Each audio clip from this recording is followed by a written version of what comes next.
Welcome back to the podcast, guys. Episode 395 of The O Show, presented by Mayweather Boxing and Fitness in Scottsdale, Arizona. You got 2 weeks to sign up for a membership. The grand opening in just 2 weeks here in the heart of Scottsdale, Arizona.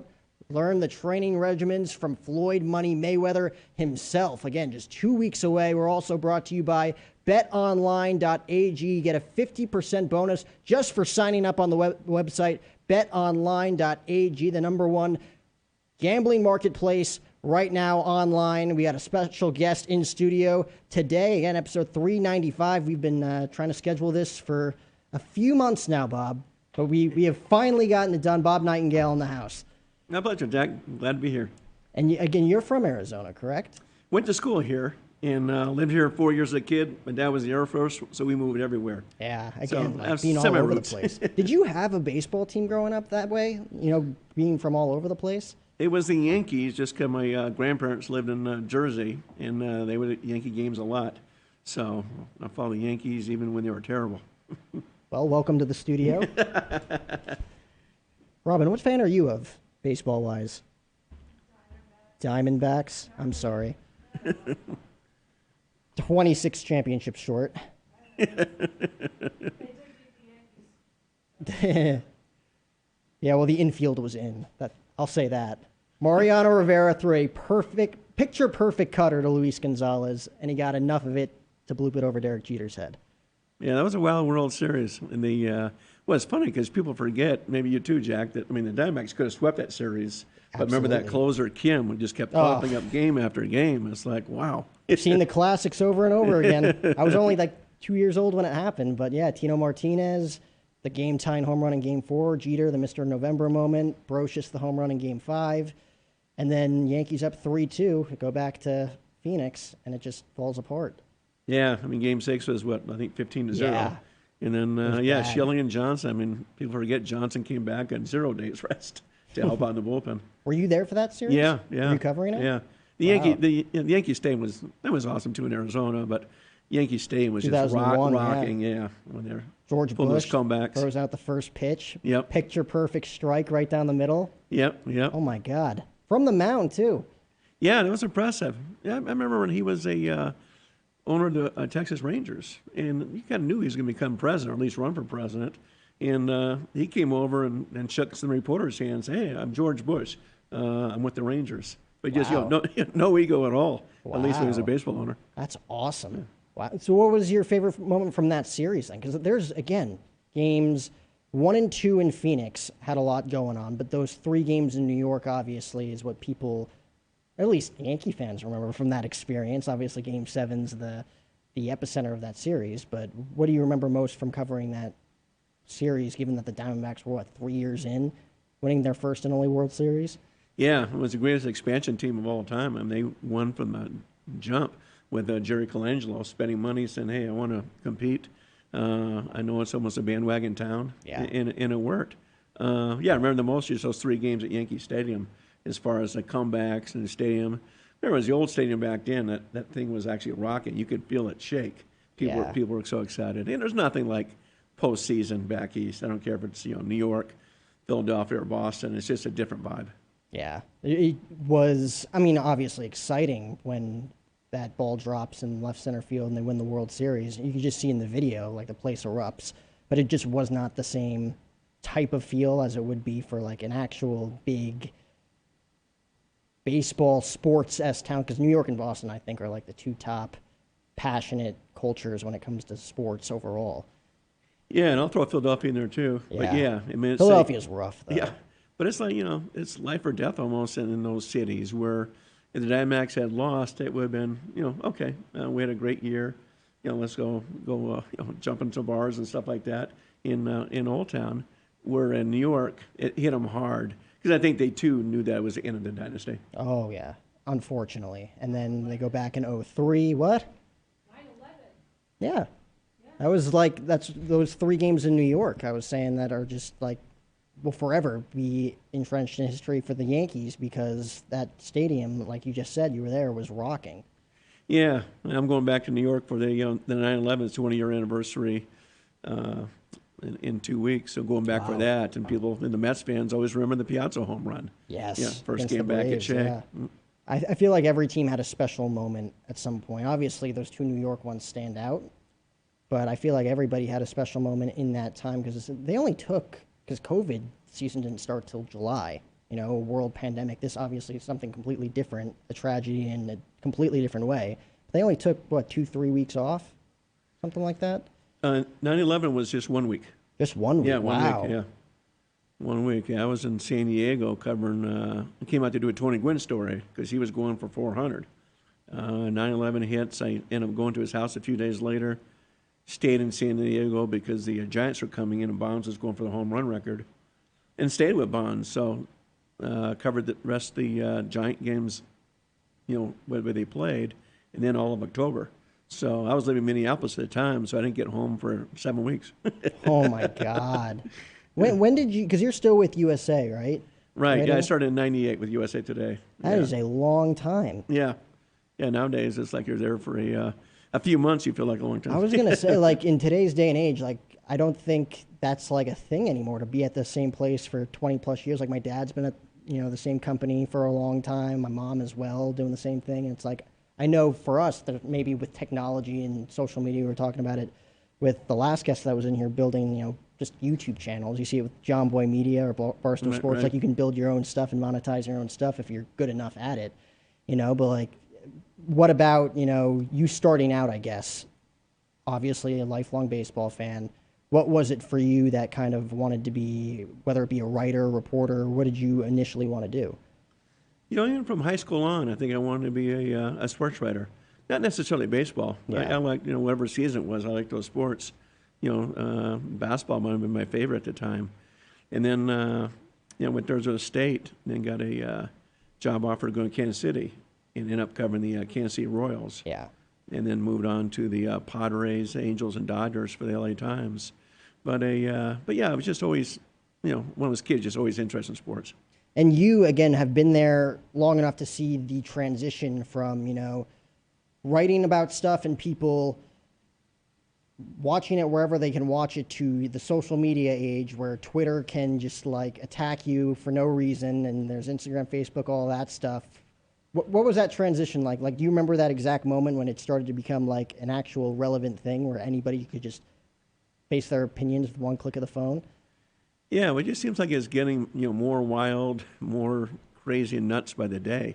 I mean, I still remember when the internet came about. I was covering the Dodgers, and a couple of sports writers from New York were showing me, yeah, I can get these guys' stories on my computer. Yeah. So what are you talking about? This is what, 97, 98. So that kind of blew me away. And then Twitter, you know, I remember being in a restaurant. Some guy goes, "Hey, are you on Twitter?" Never even heard of it. Yeah. And then, but even from, you know, 2009 until today, it's a lot more wild and a lot more vicious. I'm surprised athletes are even on Twitter. I really am, because, you know, everything can be so negative. David Price of the Dodgers, who was big on Twitter, he finally got off it. He couldn't take it. You know, as he said, we're talking one day. He goes, you know, I could tweet, "God is good," and people be blasting, "No, he's not." And, you know, what he's doing about this situation? That, you know, it's almost like a no-win situation. The naysayers are always out and about. And again, like that statement right there, everybody should get behind it, right? Yeah, but yeah, anything. I mean, you know, I think I just read the other day, Jason Hayward was spending this money on some charity work in Chicago, puts it on Twitter, and all everybody's doing is ripping him for being a poor performer on the field. What was the worst thing that you got comment-wise on Twitter? Because I feel like reporters, like when you're on Twitter just giving, whether it be an opinion or you're breaking news or, you know, you're, again, putting out rumors like my sources say this or sources say that, people will be like, nah, like this person's not credible. That person, you know, got that wrong one time. You can't trust him. Like, what was the worst thing you ever heard from someone? I mean, the big thing is always predictions. You know, it's like if you have a wrong prediction, it's like, hey, how can you be a sports writer? You know, that sort of thing. You know, but it's just a constant. You know, I mean, every year, probably the most threatening stuff I get is when every year on Jackie Robinson Day, they figure out the percent of black players in baseball. So every year, print a story, and then people come out, yeah, hey, how come we're not talking about, how come there's no more, you know, not enough white players in the NBA and NFL? But just, you know, you get a lot of threats. But those are more emails than Twitter stuff, because emails can be private. Really? You know. That's interesting. I wouldn't think that they'd have access to emails. Well, yeah, at least on the columns, it gives you my email address. Yeah. Not my cell phone number, thank God. But I guess that's how I found it. but yeah, which is fine. But yeah, I mean, Twitter and stuff is just, especially the cities. I remember a few years ago, I said to Bryce Harper, he's going to go to Philadelphia, bank on it. That didn't happen for 4 months. And my, direct message thing was open, and I didn't realize it. So I was just getting, field from Philly fans every day. Hey, where is it? Where is it? You lied to us. And what's the chances? It was just, out of control. I couldn't imagine. And he was rumored to go to, San Francisco at one point. He's from Vegas. Yeah, he's from Vegas. Yeah, Dodgers. Yeah, he was all over the map. Yankees, Mets, everybody. Right. All 30 teams, really. What did you think of the deadline this year? It seems to me like this was definitely the busiest and most prominent MLB trade deadline in history. It was right up there. I know people had some numbers that say this is bigger, maybe 8-10 years ago. But I think with the names involved, talk about Harper and, not Harper, Bryant and those type of guys and Craig Kimbrell. Those are big names. And the fact there's no August trade deadline this year made a big difference. Yeah. So hopefully they'll keep it this way. Because I think, people kind of panicked and said, I better make my move now. Because without the August thing, even Justin Verlander was traded to Houston on August 31st. He cleared waivers. With like 2 minutes left or something. Right. Yeah. And yet they had to talk him, into coming. I think it's a situation where if they'd realize there's no other, way to acquire a player except if he's a minor leaguer or if he's released, better make my move now. The Red Sox are probably regretting that move right about now because ever since that deadline, obviously the Yankees reformed their team. Rays made a big splash with Nelson Cruz. The poor Cubs, their swan song. I guess they had to do it. Everybody on their last leg. Rizzo, I know, is a free agent with the Yankees now. Chris Bryant in San Fran and Baez with the Mets. But the Red Sox, I felt like, could have made a big splash. And they were primed and ready to, and they didn't. And it has definitely paid big dividends since. Yeah, they probably should have gotten Anthony Rizzo, said the Yankees. They needed a first baseman. Instead, they went and got Kyle Schwarber, who's never played first base in his life. You just can't throw a guy in there and think he's going to do it. So, yeah, that was their big regret. And not getting their starting pitcher. Yeah. Because their starting pitchers have really struggled. Schwarber at Fenway is exciting. Like, when I saw that, I'm like, yeah, that's probably a good fit. However, defense-wise, that's not going to help you out too much. The Dodgers swooped in and, I think, stole Scherzer from the Padres. Wasn't he reported to go fairly close to San Diego, and then the Dodgers just swooped in and took Trey Turner with them? Yeah, it turned out to be a false report. They hadn't talked for a long time. But the Dodgers to get, Trey Turner with Scherzer, people talk about Scherzer, which is fine, but Trey Turner is probably one of the top 5 players in baseball. Yeah. He'll be their starting shortstop next year. But I think Turner makes a big difference. He could be the guy to get them back-to-back World Series. Is Turner a free agent at the end of the year? One more year. One more. So that's going to be it. They are a all-star team. They are I feel like we saw in the NBA for years, the past decade, just super team after super team after super team. I feel like the Los Angeles Dodgers right now, I know the Yankees had all the money in the world to buy whoever they wanted, but I feel like the Dodgers in this era are like the first real super baseball team. Yeah, when you have a Julio Urias as your number 4 starter, you'd be an ace for most teams, saying something. If they get Kershaw back, it'll be tough to beat. It'll be fascinating. The Giants and Dodgers, never played each other in the playoffs. Wow. It'd be kind of cool to see them go head-to-head in a division series. That's crazy to think about after all these years. Yeah. Oh, my God. No, obviously with the, times have changed. Now you have the wild cards and stuff like that. But it would be a cool series just with that great rivalry. It's the West Coast version of the Yankees-Red Sox. When that rotation is healthy and 100%, it's Kershaw, Scherzer, throw Bauer in there if he gets his stuff squared away. You're missing Price. Bueller. Oh, my God. Yeah.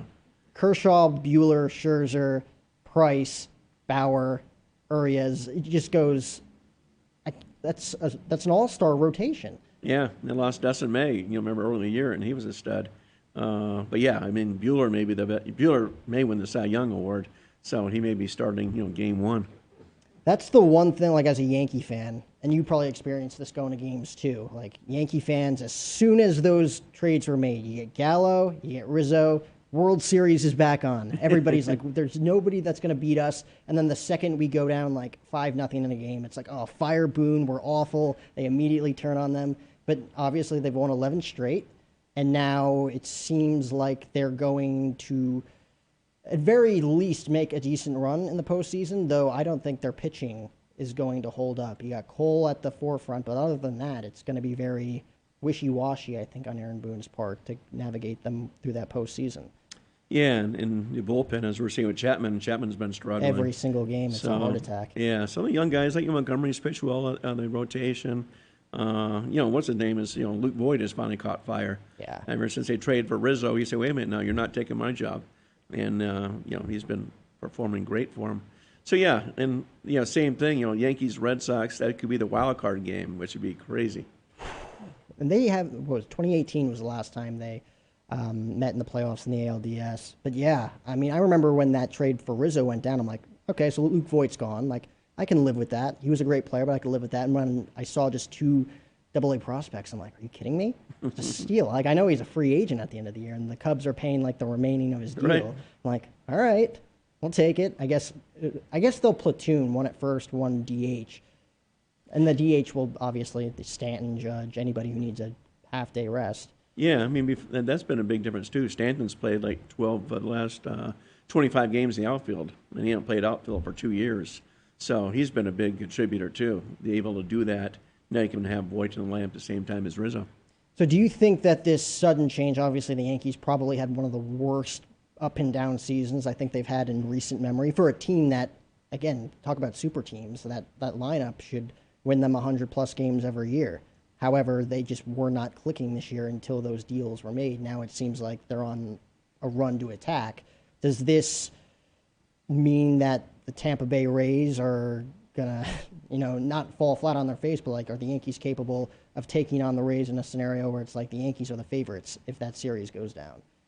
Yeah, I mean, you could see the Yankees going out first round or going all the way. Yeah. But, the young guys on that team, guys that came out of nowhere from the minor leagues, really sparked them. And that stat's crazy. They had the fewest stolen bases of any team in baseball at the All-Star break. And since the All-Star break, they lead baseball with stolen bases. So all of a sudden, these young guys have kind of made them more athletic.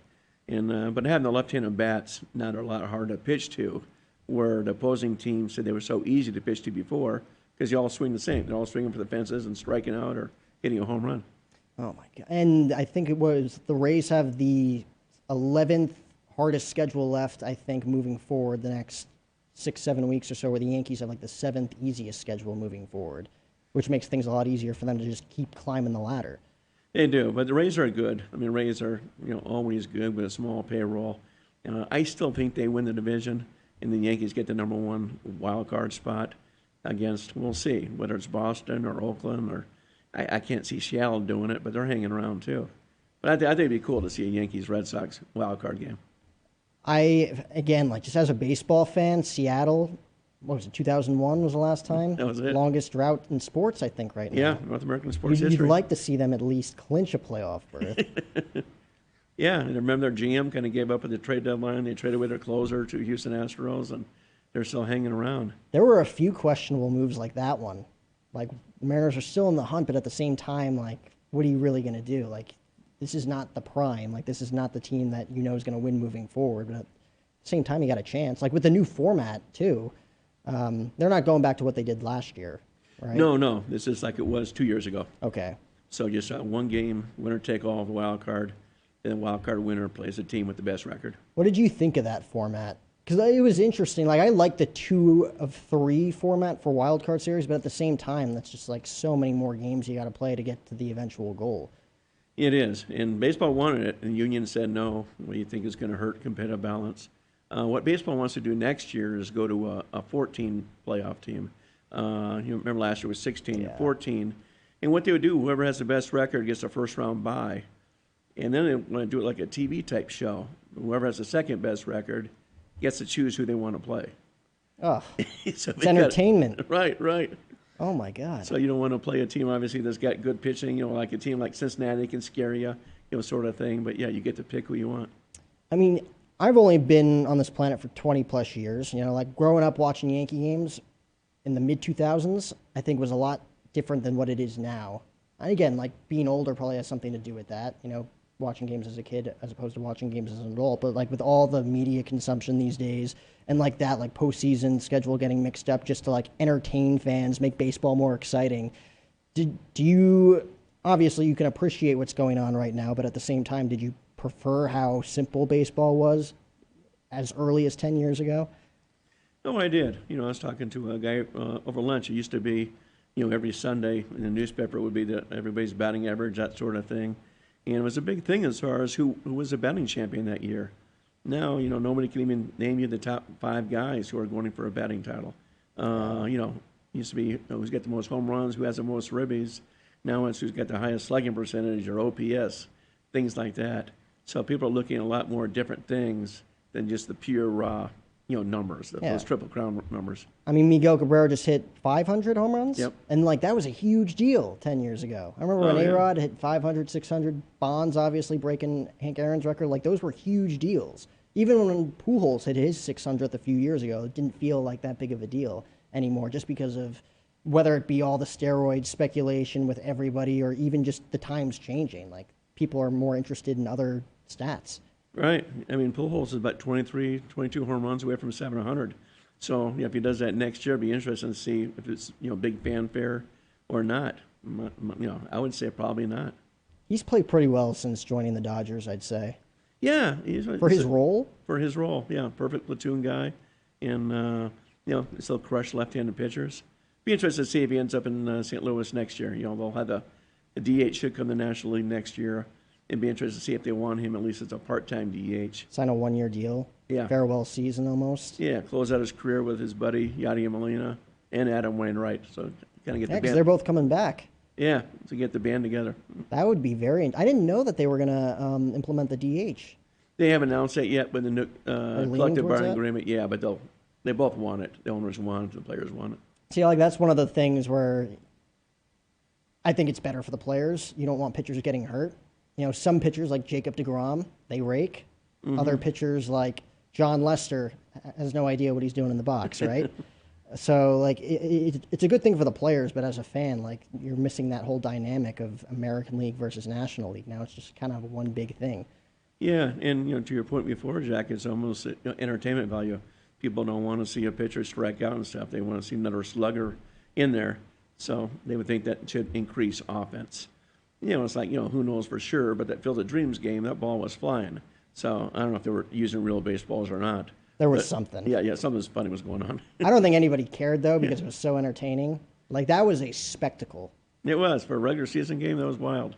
Yeah, just a fun. I mean, the ninth inning really made it. The Yankee comeback, and, of course, the White Sox, Tim Anderson home run. Well, just like how many home runs were hit in that game? I know Eloy Jimenez hit one early on, Judge hit one, Gardner, and then obviously the big names hit those home runs in the ninth. Judge, Stanton, and then Tim Anderson. Yeah, I think it was 8 home runs in that game. Yeah, there was something up. And again, I don't think anybody was bothered by it, but that was a spectacle because like the biggest players in baseball hit those home runs in the ninth inning. Fireworks going off as Tim Anderson is rounding the bases. Right. Like literally the Field of Dreams, like the exact game you picture in your head that you'd want. Best case scenario, that's what you got. Yeah, they all had fun with it.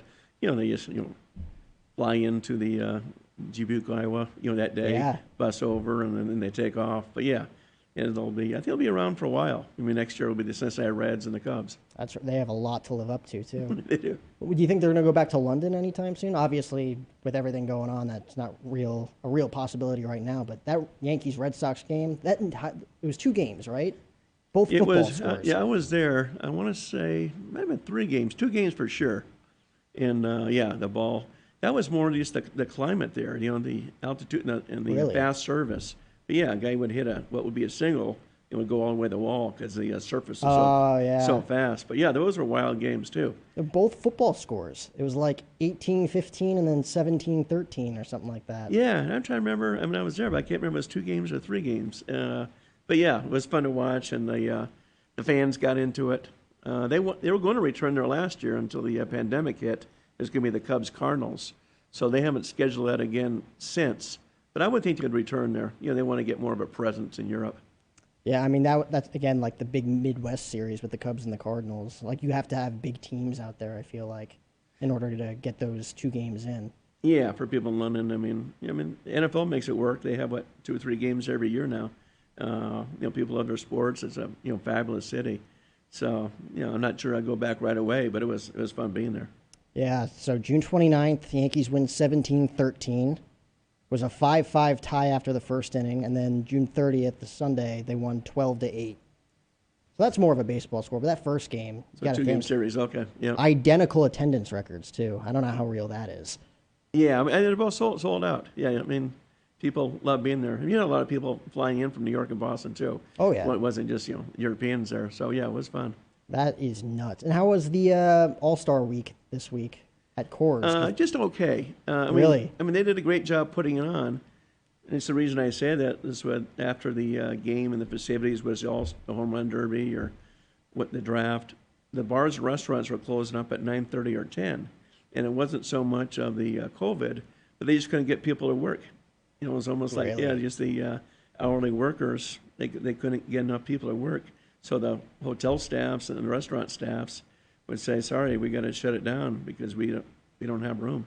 So that was only negative. It wasn't wasn't anybody's fault, but just because of the population. Because that was after they went back to 100% for a lot of teams, right? No, it was 100% that restaurants were open, but they just they couldn't staff it, couldn't get enough people to want to work. So that was the only negative. It's like there wasn't activity afterwards. Yeah, and I found it very interesting when they had to move to Coors Field after political stuff got in the way of Atlanta. I felt like they were robbed almost because now the Dodgers are going to get it next year and it's open after that. Atlanta just got robbed because of something that was out of their control. Voting rights, right? Yeah. I mean, so nothing's Dodgers next year. Then nothing scheduled until 2026 with the Phillies. With the anniversary. But I bet they get it in one of those years. Yeah. I'm very excited for All-Star Week in Los Angeles next year. I thought that was going to be a very cool place to have All-Star Weekend. Obviously, the Hollywood backdrop, stars are going to be out. It'll be a lot of fun. Yeah, it'll be fun next year, too. They'll have all kinds of Hollywood parties and stuff. And that's the thing, too. They didn't have any All-Star parties because of the COVID in Denver either. Yeah. So that was a little different.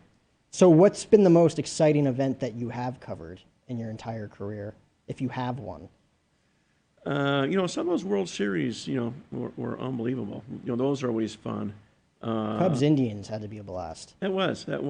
Everybody's going crazy with the Cubs when they're down 3-1. It's okay. At least the Cleveland Indians get to win a World Series for the first time. Since like 1948, and the WBC was a blast. I covered the USA team. And those games that were in Miami, particularly when the U.S. played Dominican, were just wild.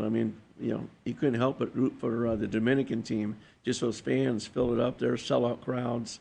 You're thinking, where are these people during the Marlins games? Yeah. They're just electric atmosphere.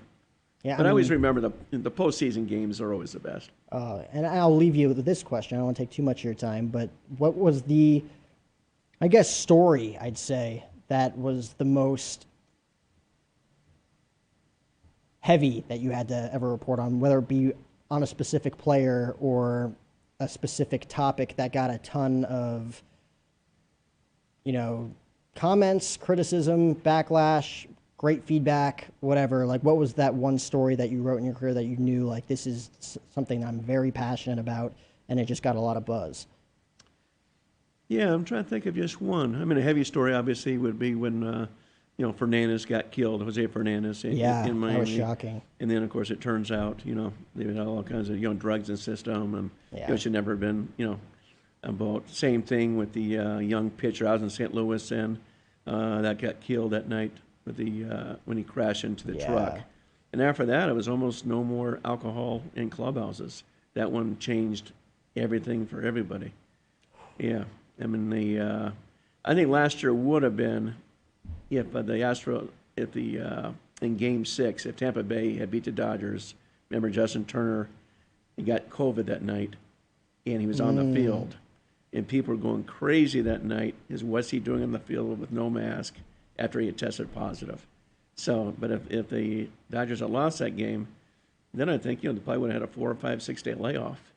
All the attention would have been on the COVID thing. Yeah, That was a crazy night. Instead of the Dodgers, everybody's celebrating the Dodgers championship, it's why is Justin Turner on the field? Everybody's taking pictures without his mask on.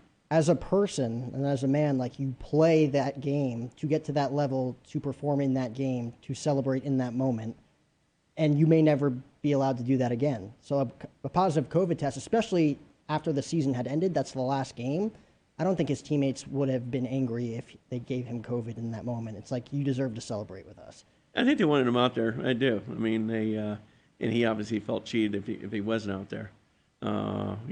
He got moved or removed during the game. Who knows exactly the timing of everything. Why was he removed right when the right when the Dodgers took the lead? Yeah. That sort of thing. But yeah, that was a wild night. But yeah, I felt bad for the Dodgers just because all the line of questioning to from the manager to the general manager was what happened with Justin Turner and why was he out there? I mean, moving forward, hopefully that's not an issue. Obviously, we've seen players go on the 10-day COVID IL, and hopefully moving forward, that's not a huge thing. Obviously, you got to monitor it and you got to take care of it, but at the same time, it's been a very big thing to really not deal with in a big way. It's very annoying to deal with. I mean, I hope it doesn't affect the playoffs or World Series. I mean, which it could. Yeah. I mean, if you're not vaccinated, you got to be out for 10 days. As the Yankees found out, with Anthony Rizzo, and so it could certainly pop up during the playoffs. And they're not in any type of bubble or anything like that. So it could be a little bit of a scary situation. I'd be surprised if something doesn't happen. So what is the Bob Nightengale World Series 2021 prediction? And I'm going to look back at this 4 months from now.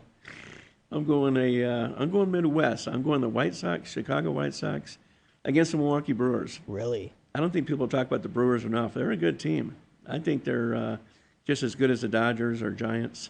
But yeah, it would be pretty cool to see Milwaukee. I'm here they win their first NBA title and win their first World Series in the same year. It's a cool town. They can party.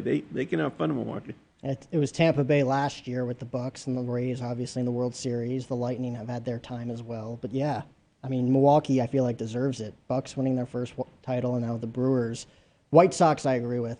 I'll take that in the AL. White Sox have had a very good run, and they have a very full depth roster that I feel like can take them to the promised land. I still don't believe that the Yankees are quite there. I think they are missing some pieces. Unfortunately, Yankee fans around the world would say, like, what are you doing? Like, it's World Series or bust. World Series back on. But it's not. I don't think it's that way. The Dodgers, I think, are the team to beat in the NL alongside the Giants.